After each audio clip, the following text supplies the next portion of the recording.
நாட்டுக்காக உழைப்பதற்கு அண்ணா பிறந்தார்.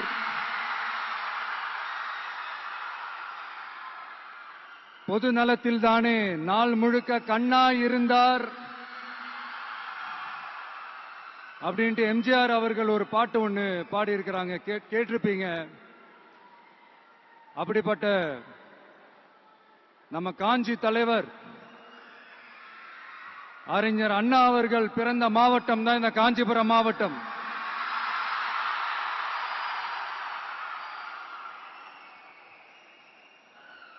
தன்னுடைய வழிகாட்டின்றதுனாலேயே தான் ஆரம்பிச்ச கட்சியினுடைய கொடியில அறிஞர் அண்ணா அவர்களை வச்சவர் எம்ஜிஆர்.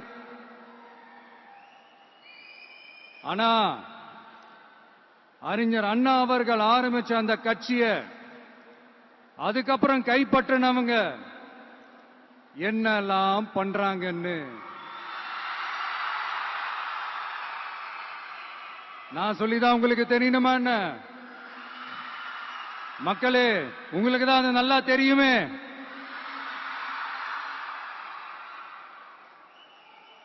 தனிப்பட்ட முறையில் எங்களுக்கும் அவங்களுக்கும் எந்த பிரச்சனையும் கிடையாதுங்க. எந்த வாய்க்கா வரப்பு தகராறுலாம் எதுவுமே கிடையாதுங்க. அப்படியே இருந்தாலும் அது நம்ம கண்டுக்கவே போறது இல்லைங்க. தனிப்பட்ட முறையில் அவங்களுக்கு வேணா நம்ம மேல வன்மத்தோட இருக்கலாங்க. ஆனா நாமெல்லாம் அப்படி கிடையவே கிடையாதுங்க. ஆனா உங்களை என்ன நம்ம எல்லாரையும் பொய் சொல்லி நம்ப வச்சு ஓட்டு போட வச்சு ஏமாத்தினாங்கல்ல,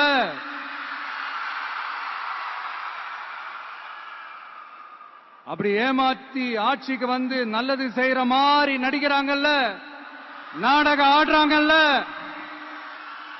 அவங்களை எப்படி நம்ம கேள்வி கேட்காம இருக்க முடியும்? அதனால அவங்கள நம்ம கேள்வி கேட்காம விட போறதே இல்லை.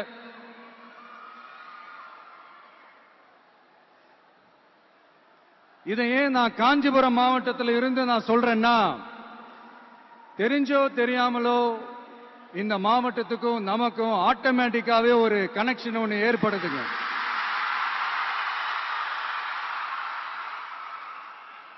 ஏன்னா நம்மளுடைய முதல் கள பயணத்தை தொடங்கினதே பரந்தூர்ல இருந்துதான்.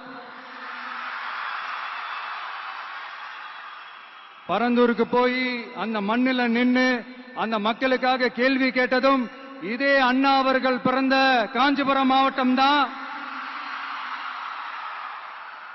இன்னைக்கு ஒரு பெரிய மனவேதனைக்கு அப்புறம் இந்த மக்கள் சந்திப்பு நிகழ்ச்சிக்கு வந்திருக்கிறதும் அதே அண்ணா அவர்கள் பிறந்த காஞ்சிபுரம் மாவட்டம் தான்.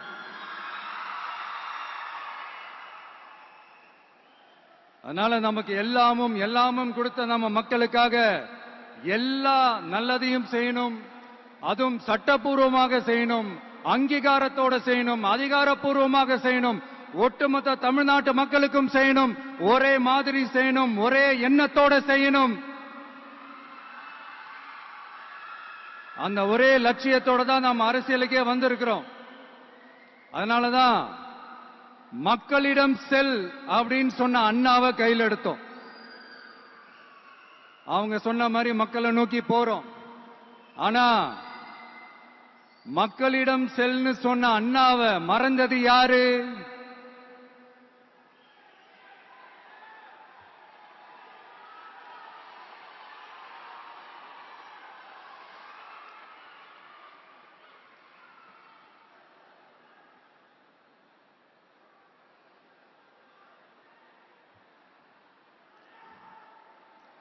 கொள்கையா? அதனப்பா கிலோ என்ன விலை என்னன்னு கேட்கிற அளவுக்கு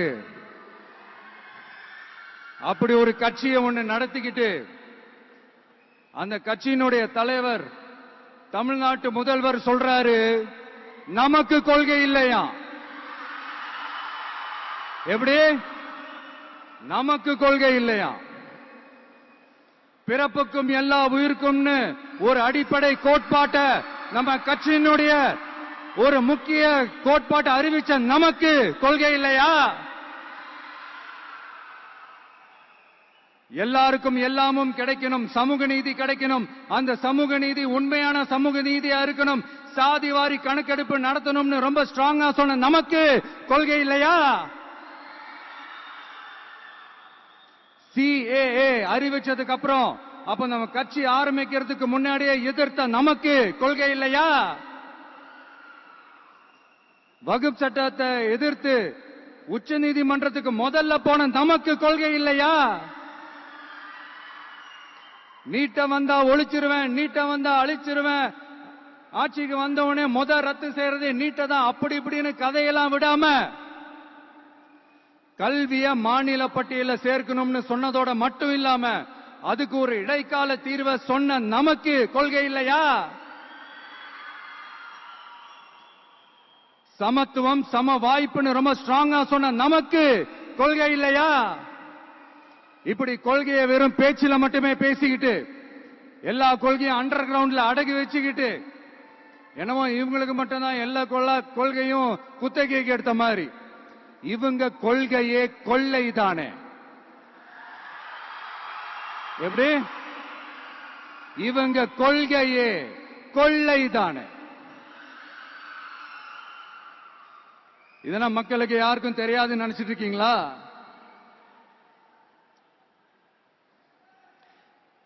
எங்க கட்சி ஒன்றும் சங்கரமடம் இல்லைன்னு சொன்னது யாரு? யார் சொன்னாங்க? ஏன் சொன்னாங்க? எதுக்கு சொன்னாங்க? இப்போ உங்க கட்சியில என்ன நடந்துகிட்டு இருக்குது அதையும் கொஞ்சம் யோசிச்சு பாருங்க, இதையும் கொஞ்சம் யோசிச்சு பாருங்க. அதனால பாப்பா, பவள விழா பாப்பா, நீ பாசாங்கு காட்டாத பாப்பா. நீ நல்லவர்கள் போல் நடிப்பதை பார்த்து நாடே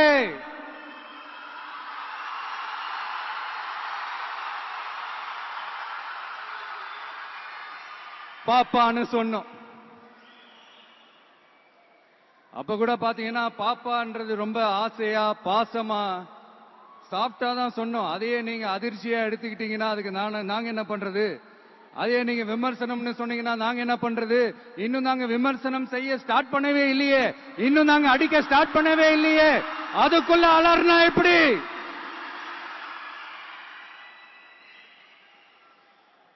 அதனால உங்க அரசவை புலவர்கள் யாராவது இருந்தாங்கன்னா கர்ச்சீஃப் எடுத்து அவங்க கண்ணீரை துடைத்து விடுங்கள். சரி, அது அவங்க பிரச்சனை, அவங்க பாத்துக்கிட்டோம். நமக்கு எப்பவுமே மக்கள் தாங்க, மக்களுடைய பிரச்சனை பத்தி பேசுறது தான். இன்னைக்கு நம்ம காஞ்சிபுரம் மாவட்டத்துக்கு வந்திருக்கிறோம். இங்க மக்கள் ஃபேஸ் பண்ற அந்த பிரச்சனையை பத்தி நம்ம பேசி ஆகணும்.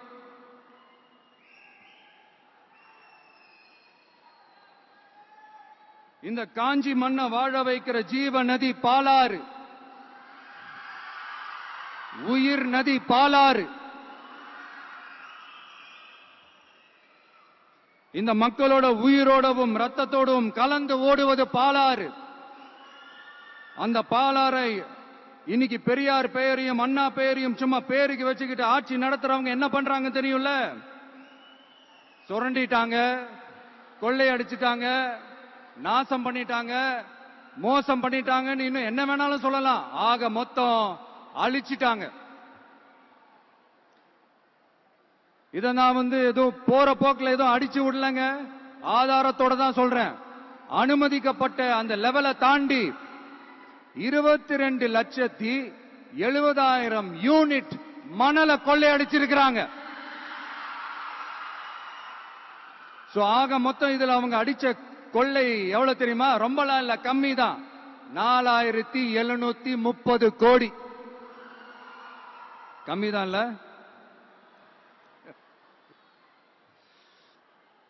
இதுக்கெல்லாம் அவங்க ஆதாரம் கேட்க முடியாது. ஏன்னா இந்த ஆதாரம் ஆல்ரெடி கோர்ட்ல இருக்குது, அமலாக்கத்துறை டிபார்ட்மெண்ட்ல இருக்குது. அந்த டிபார்ட்மெண்ட்ல வேலை செஞ்ச சில நல்லவர்கள் அவங்க அடிச்ச அந்த கொள்ளையெல்லாம் தாங்க முடியாம வெளியில சொன்ன அந்த ஆதாரங்கள் இதெல்லாம் சம்பந்தப்பட்டவங்களுக்கு இன்னும் நல்லாவே தெரியும். அதனால இது சம்பந்தமா ஆதாரங்களை கொடுலாம் அவங்க கேட்க முடியாது.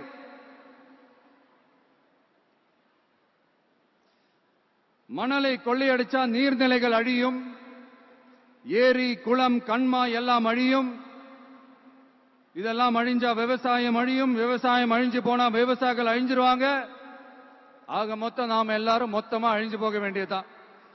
இப்படி மேல இருந்து கீழே வரைக்கும் ஒரு கட்சியை சிண்டிகேட் போட்டு கொள்ளையடிக்கிறத கேள்விப்பட்டிருக்கிறீங்களா மக்களே? இதே காஞ்சிபுரத்தோட உலக பெருமை நம்ம பட்டும் கைத்தறி துணியும் அதை தயாரிச்சு கொடுக்கிற கைத்தறி நெசவாளர்களும் தான். காஞ்சிபுரம் பட்டுன்னு சொன்னா உலகத்துக்கே தெரியும். ஆனா அதை தயாரிச்சு கொடுக்கிற நெசவாளர்கள் நிலை என்ன தெரியுமா? வறுமை, துன்பம், கந்துவட்டி கொடுமை. பட்டு கைத்தறிக்கு கூட்டுறவு சங்கங்கள் இருக்கு, பருத்தி கைத்தறிக்கும் கூட்டுறவு சங்கங்கள் இருக்கு. சுமார் 40,000 பேர் அதில் உறுப்பினர்களா இருக்கிறாங்க. அது போக சாய தொழில், தறிப்பட்டறை தொழில் இதை நம்பி 40,000 குடும்பங்கள் இருக்கு. ஆனா அவங்களோட ஒரு நாள் கூலி எவ்வளவு தெரியுமா? வெறும் 500 ரூபா தான். அதை கொஞ்சம் அதிகப்படுத்தி கொடுங்கன்னு போராடி போராடி பார்த்து ஒண்ணும் நடக்கல. இதோட அவங்க கஷ்டம் முடிஞ்சுதா? வடகிழக்கு பருவமழை அந்த 500 ரூபாய் கூலிக்கு வேட்டு வச்சிடுச்சு. எப்படி விவசாயிகள் டெல்டா மாவட்டங்களில் மழையால பாதிக்கப்பட்டாங்களோ, அவங்களை கண்டுக்காம எப்படி இந்த அரசாங்கம் கைவிட்டுடுச்சோ, அதே மாதிரிதான் நம்ம கைத்தறி நெசவாளர்களும் மழையால பாதிக்கப்பட்டிருக்கிறாங்க. அடுத்து இந்த காஞ்சிபுரம் மாவட்டத்தோட பஸ் ஸ்டாண்ட் 60 வருஷத்துக்கு முன்னாடி கட்டினதா. அண்ணா அவர்கள் ஆட்சிக்கு வந்தப்போ கட்டியிருப்பாங்க போல. அது இன்னும் புதுப்பிக்க கூட முடியாம, கேட்டா என்ன சொல்லுவாங்க? அந்த லேண்ட் கேஸ்ல இருக்குது. இல்ல நான் கேக்குறேன், ஒரு கவர்மெண்ட்னால வேற ஒரு நல்ல இடத்தை தேர்வு செஞ்சு ஒரு பஸ் ஸ்டாண்ட் கட்டி தர முடியாதா?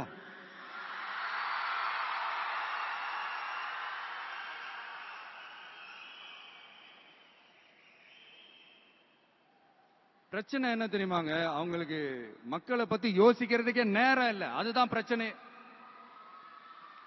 அடுத்து வாலாஜாபாத் பக்கத்துல அவலூர் ஏரி இருக்கு. அது பாலாற்றை விட உயரமா இருக்கு. அதனால என்ன ஆகுதுன்னா, ஆத்து தண்ணி ஏரிக்கு போக முடியாம போயிடுது. அதை சரி பண்ணி அந்த இடத்துல ஒரு தடுப்பணையை கட்டினா ஏரி நிறைய தண்ணி நிற்கும். அப்படி நின்னா அவலூர் மட்டும் இல்ல, ஆசூர் உட்பட இன்னும் எத்தனை கிராமங்கள், எத்தனை ஆயிரம் ஏக்கர் விவசாயம் நல்லா நடக்கும். இதுக்கு இன்னும் எத்தனை வருஷம் மக்கள் கோரிக்கை கொடுக்கணும், மக்கள் போராடணும். இந்த பிரச்சனை எல்லாம் இருக்கிற அதே காஞ்சிபுரம் மாவட்டத்தில் தான் பரந்தூர் ஏர்போர்ட் கட்டுற பிரச்சனையும் இருக்குது. அந்த பிரச்சனையில கண்டிப்பா நாங்க விவசாயிகள் பக்கம் தான் நிற்போம். அதுல எந்த மாற்று கருத்துமே கிடையாது. இந்த கவர்மெண்ட் பரந்தூர் விவகாரத்தில் எங்களுக்கோ இல்ல விவசாயிகளுக்கோ எந்த விதமான காரணங்கள் சொல்லி எஸ்கேப் ஆகவே முடியாது.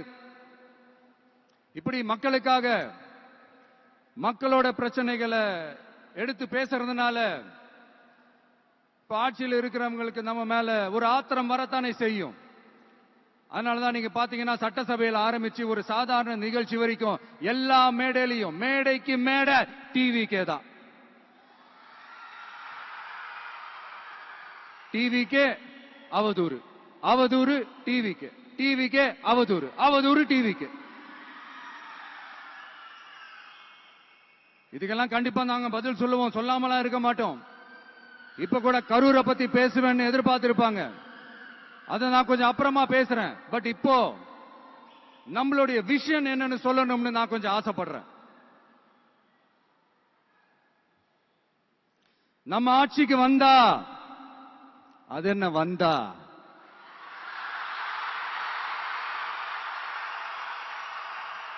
வருவோம். மக்கள் கண்டிப்பா நம்மளை வர வைப்பாங்க. மக்களுக்கான ஆட்சியை மக்களே விரும்பி வர வைக்கத்தானே செய்வாங்க. அப்படி மக்களால் அமைக்கப்பட போற நம் ஆட்சியில நம்ம என்ன செய்ய போறோம்ன்றது அதுக்கான அந்த தேர்தல் அறிக்கையில அதுக்கான விளக்கத்தை டெஃபினட்டா கொடுப்போம். பட் அதுக்கு முன்னாடி ஒரு சின்னதா லைட்டா நான் கொஞ்சம் அதை சொல்லணும்னு ஆசைப்படுறேன். எல்லாருக்கும் நிரந்தரமான வீடு இருக்கணும்.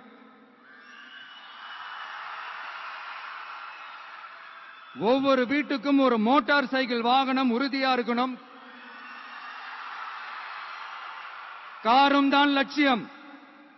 அதுக்கான வசதி வாய்ப்பை உருவாக்குற அளவுக்கு பொருளாதார வளர்ச்சிக்கு வழியை உண்டாக்கணும். ஒவ்வொரு வீட்டில் இருக்கிற ஒவ்வொருத்தரும் மினிமம் டிகிரி படிச்சிருக்கணும்.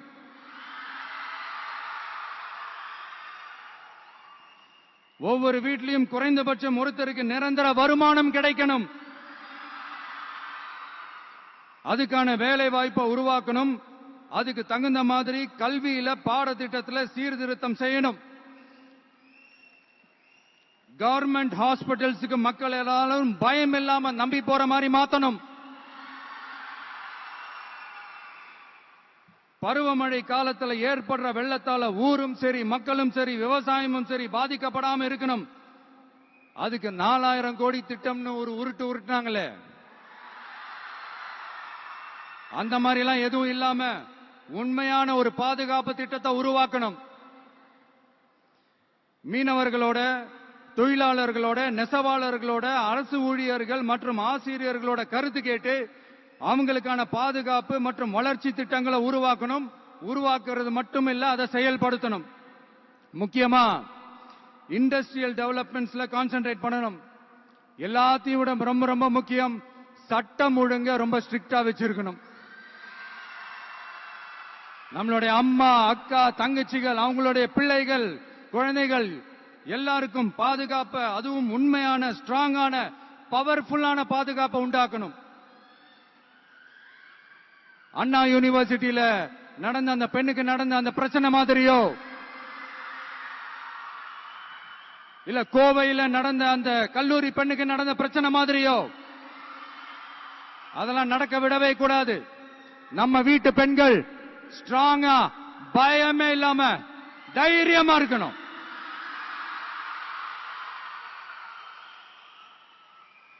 இதை எப்படி செயல்படுத்த போறோன்றது முன்னாடி சொன்ன மாதிரி நம்மளுடைய தேர்தல் அறிக்கையில அதுக்கான விளக்கத்தை ரொம்ப டீடைல்டா கொடுப்போம். நான் சும்மா மத்தவங்க மாதிரி அவங்கள மாதிரி எல்லாத்தையும் அடிச்சு விட்டுட்டு ஏமாத்துற வேலையெல்லாம் இங்க கிடையாது நம்ம கிட்ட.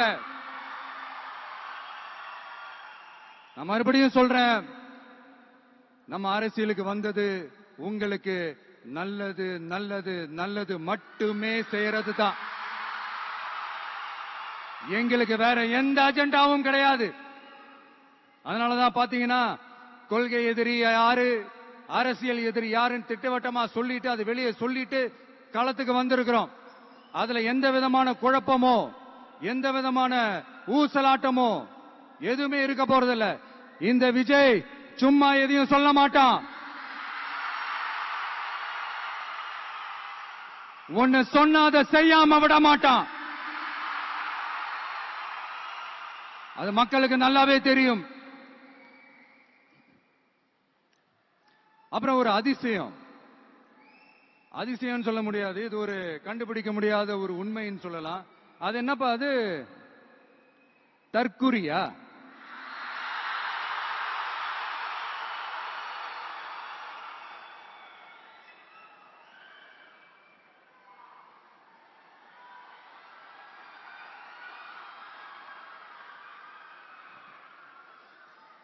நம்ம டிவிகேக்கு சப்போர்ட் பண்ற கோடிக்கணக்கான லட்சக்கணக்கான மக்கள், நம்மளுடைய நண்பிகள், நம்மளுடைய ஜென்சி கிட்ஸ் எல்லாரையும் தற்குறிகள்னு சொல்லி வாங்கி கட்டிக்கிட்டு இப்போ அவங்களாம் தற்குறி எல்லாம் கிடையாது, அப்படியெல்லாம் அவங்கள கூப்பிடாதீங்க. அவங்க சங்கிகள்லாம் கிடையாது, அப்படியெல்லாம் அவங்கள கூப்பிடாதீங்கன்னு சொல்லி ஒரு குரல். யாருடா அந்த குரல் அப்படின்னு பார்த்தா, இப்ப ரீசெண்டா அறிவு திருவிழான்னு ஒண்ணு நடத்தினாங்கல்ல, சாரி அவதூறு திருவிழா. அதுல அவங்க தலைமையே குழப்பற மாதிரி, அறிவு கண்ணை திறந்து வைக்கிற மாதிரி ஒருத்தர் பேசியிருக்கிறார். அவரு யாருன்னா அது அவங்களோட எம்எல்ஏவே. அந்த எம்எல்ஏ யாருன்னா நம்மளுடைய கொள்கை தலைவர்கள் ஒருத்தரான மக்கள் சேவகர் அஞ்சலை அம்மாளோட சொந்தக்காரர்.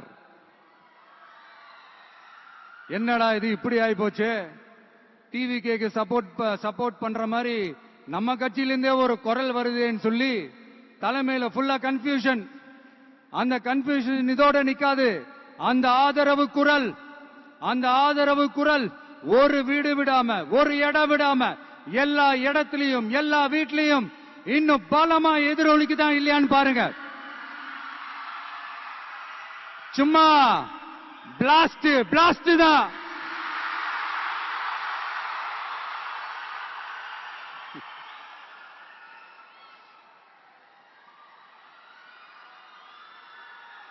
இது இன்னைக்கு நேத்தெல்லாம் நடக்கலங்க. 1972லயே நடந்து முடிஞ்சிருச்சு. எப்போ எம்ஜிஆர் அவர்கள் கட்சி ஆரம்பிச்சாங்களோ அப்பவே அது ஒரு கூத்தாடி கட்சி. எப்போ எம்ஜிஆர் அவர்களுக்கு பின்னாடி அத்தனை மக்கள் திரண்டு நின்னாங்களோ அப்பவே அது ஒரு கூத்தாடி கும்பல். நடிகர் கட்சின்னு சொன்ன ஒருத்தர் அதுக்கப்புறம் எம்ஜிஆர் கூடயே போய் சேர்ந்துட்டாரு. இன்னொருத்தர் இவரெல்லாம் ஒரு ரவுண்டு தாங்க வருவாரு, ரெண்டாவது ரவுண்ட்லாம் காணாம போயிடுவாருன்னு சொல்ல இன்னொருத்தர் அதுக்கப்புறம் போய் எம்ஜிஆர் கிட்டே போய் சேர்ந்துட்டாரு. சோ இந்த மாதிரி இவங்க 2 பேர் மட்டும் இல்ல, ஒட்டுமொத்த தமிழ்நாட்டு மக்களும் எம்ஜிஆர் அவர்கள் கூட தானே போய் சேர்ந்தாங்க.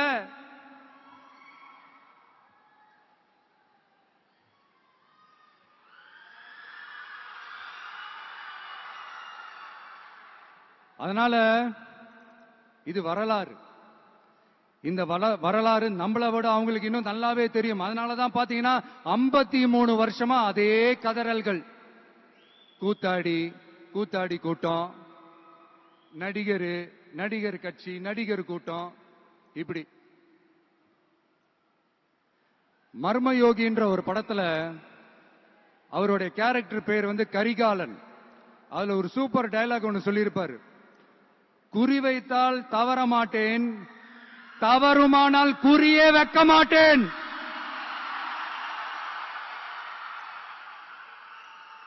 இதெல்லாம் யாருக்கு சொல்றோம், எதுக்கு சொல்றோம்னு புரிய வேண்டியவங்களுக்கு புரிஞ்சா நல்லா இருக்கும். ஏண்டா இந்த விஜய தொட்டோம்?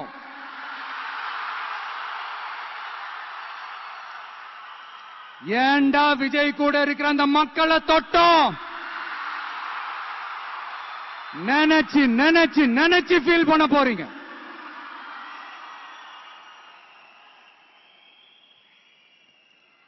அப்புறம் நமக்கு இந்த அரசியல் புரிதல்லாம் இல்ல, அது இல்ல, இது இல்ல.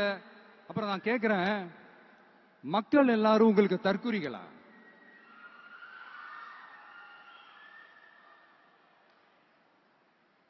அதே மக்களோட ஓட்டு வாங்க போற நாம தற்குறிகள்னா, அப்ப இவ்வளவு நாள் அதே மக்கள் கிட்ட தானே நீங்க ஓட்டு வாங்கிட்டு இருந்தீங்க. அப்ப நீங்க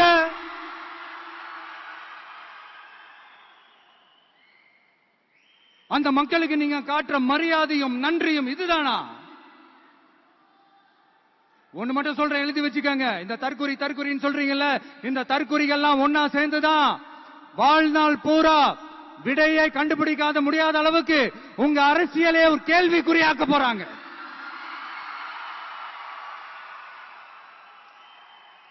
இவங்கெல்லாம் யாரும் இங்க தற்குறிகள்லாம் கிடையாது. இவங்க எல்லாரும் தமிழ்நாட்டு அரசியலோட ஆச்சரியக்குறி. இவங்க எல்லாரும் தமிழ்நாட்டு அரசியலோட அந்த மாற்றத்திற்கான அறிகுறி. சும்மா லாஜிக்கே இல்லாம தற்குறி.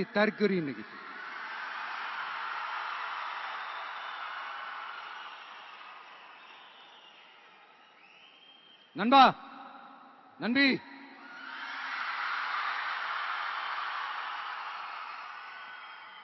எல்லா மேடையிலும் ரிப்பீட்டடா ஒரு விஷயம் நான் சொல்லுவேன்ல, இப்ப நீங்க சொல்லுங்க. ஒன்னு, இன்னொன்னு, ரிப்பீட். ஒண்ணு இன்னொன்னு